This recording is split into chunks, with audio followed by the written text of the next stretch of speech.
I have had my Nintendo Switch 2 for a while now, and generally I think it's actually a really decent console. First we get absolutely massive screen on it, also the joysticks and the build quality overall have been improved basically compared to the past one. Also when it comes to the horsepower, also this is actually like really decent this year, so it easily matches probably like PlayStation 4, and in this form factor to get such power, I think it's absolutely awesome. But there obviously are some negatives that I have actually experienced using this console for a while now.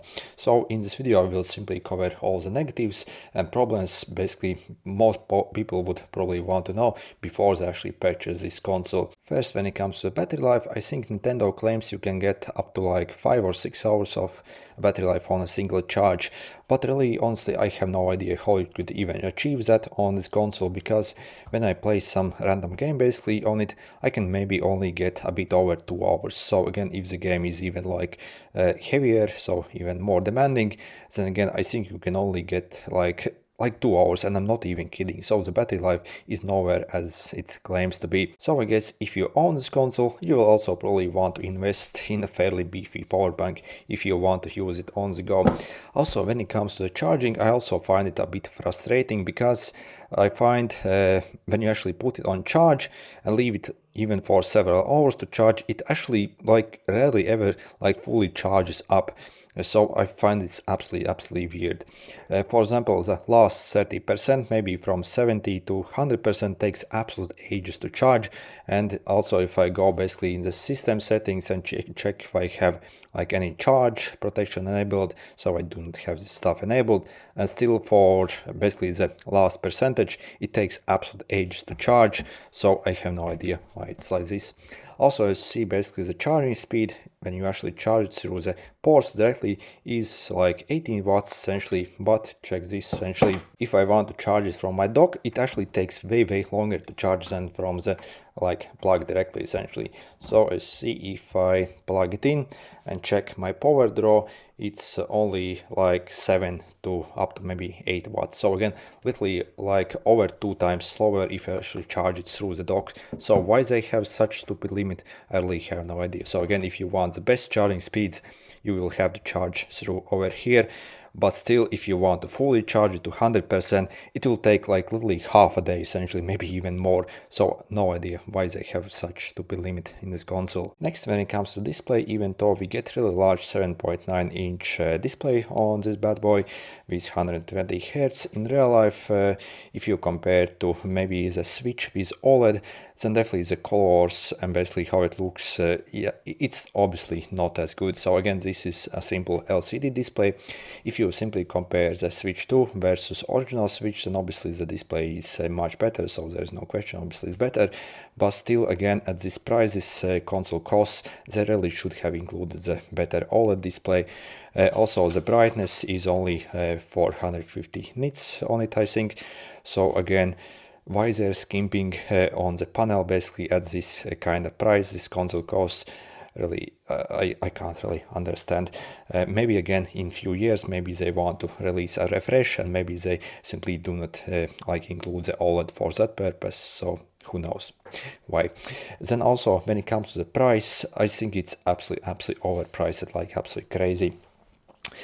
First, I'm actually in Europe and actually had to pay 530 euros for this thing, which is around $600. So I know a lot of people online even screamed how this console is so expensive at $450. But again, I literally had to pay like almost like $600 for this console over here. So again, at 450, again, you do not even have it that bad. And for this price, yeah, really, it's actually a very hard sell over here. So when you actually look at the display, and again, we actually do not get the best display, and for this price, I think it's, yeah, definitely way too overpriced, and you should probably wait a bit till it drops in price. Also, if you get this console, I highly suggest you to get a screen protector as soon as possible for it. So I have had it only for less than a week and already have a bunch of scratches on the screen, and I have only used it really on the table. I haven't like taken anywhere with me or done anything to it. So the display protection appears like almost non-existent on this one. So it's probably made out of cheese essentially. So again, highly suggest to actually get one of the screen protectors if you want to basically keep it as tidy as possible. And next, when it comes to JoyCons, even though they are actually massively improved over the past generation 1 Switch controllers, so they're more chunkier essentially. Also controls basically how they feel in hand are definitely better. Also we have obviously the new mouse mode. But however, the thing is basically the generation 1 Joy-Cons actually suffered basically from this drift issue. So so you probably have heard about this, that they basically with basically longer usage they simply get somewhere basically and then they have drift issues. Also I recently saw basically a video where someone actually took apart these Joy-Cons to inspect basically how the mechanisms inside are and how well protected they are actually from this issue, and it appears they haven't really actually fixed the main issue that actually causes this on these. So again, I think that's a bit ridiculous. If you actually check the overall design, they're definitely more protected from wear, but again I think they should have also done like a better job basically, so to future-proof basically these from that issue again happening. So again, that was obviously a huge problem on the original Switch, so I think they should have went actually further and implemented basically better standards in these too. Yeah, so I do hope they are better when it comes to drifting, but again, who knows, only time will tell. And then the next thing you should probably know about this console is actually the insanely high game prices that they actually charge for any of the games. So I'll simply show you what, for example, some of these games cost. For example, the Mario Kart World literally costs like 80 euros, so or $80, so that's in Europe that's almost like $100. So I think that's absolutely ridiculous for a single game. For example, for the Cyberpunk, like 70, so like $80 over here. And then even for this welcome tour, they even charge like $10. So just to understand how the Switch works. So what the hell is this? So why would you even charge for money for this stuff? So again, overall, the game price, I think, are really out of really touch. And yeah, basically, this console already costs so much, so why are the game price so costly? Then also, basically, when I purchased this console, I thought I will simply get away playing some free games, as I heard basically there are a lot of free games, but actually when you go look at those free games, let me show you essentially. So we can go over here for okay, let's go a bit back. I think this is better. So price low to high. So when we actually check the free games that actually are available, so they actually aren't that good. For example, maybe there are maybe like 4 or 5 decent titles, but again, the rest really are a lot of also are, for example, like pay-to-play games. For example, some of these asphalt racing games and other games simply like ask you to upgrade items all the time and spend money on them. So again, it's complete hassle to play a lot of these games. They simply ask you for money in different way. So again, basically, on paper it appears it actually has a bunch of free games, but when I actually start to play those free games, they're obviously not the best free games. And also some of these aren't even like games, just some additional content that might boost up the like free game category count over here, I guess. So again, when it comes to basically the game price and what you can actually get on this console without paying anything much, it's quite bad situation really. So, and if I would have known basically about this, I mean especially about the limitations on the free games, I'm not sure if I would even purchase this console. So as no way in hell I'm actually going to pay like $80 for a single game. So actually like almost $100 here essentially for that Mario Kart. So again, the game price are absolutely ridiculous, so you really have to consider that this console is actually not only costly to purchase, but also costly when it comes to playing something on it as well. Also, there are a bunch of other limitations as well on this console. First, there actually isn't any browser on this console whatsoever, so I really had no idea about this before actually purchasing this console, that there won't be any like internet browsers that we can use to essentially use a console as a media consumption device, maybe check some content, maybe check some videos, YouTube, TikTok and stuff like that, or whatever, really maybe some social media stuff. So again, we have actually massive screen on this console, also like really decent power, but again we can only like play games on it. On other consoles, again, on other solutions, again, we actually have browsers and stuff like that. Still in the Switch 2 we do not have browser, so what the hell is this? So why there isn't any browser? Because there definitely should be one.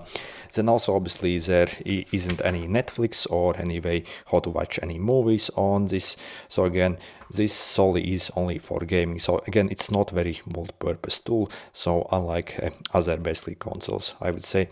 Also, we actually do not have YouTube as well. So if you actually go in the shop, you will actually find that there is a YouTube app, but actually it's not really available at the moment. So I guess maybe with time they will like include, but also from what I understood, basically this YouTube app is only available in some countries, I think in USA and also like Canada. So even if it also like gets released on the Switch 2, it probably will with time. So because it's available on the Switch 1, I think it's only available in USA and maybe Canada as well. So again, in the rest of the world, we can't really even get it. So I think it's completely ridiculous, and why there should be such limit.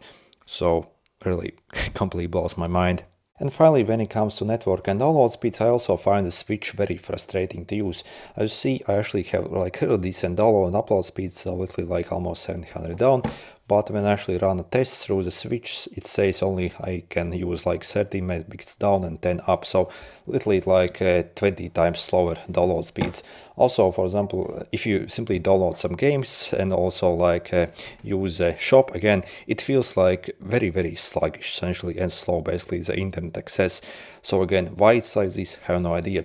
Also, I have tried this with 3 different networks, so my home internet, so again I have actually like really good router, so everything should be okay. But again, through Wi-Fi, I'm not able to get good results at all.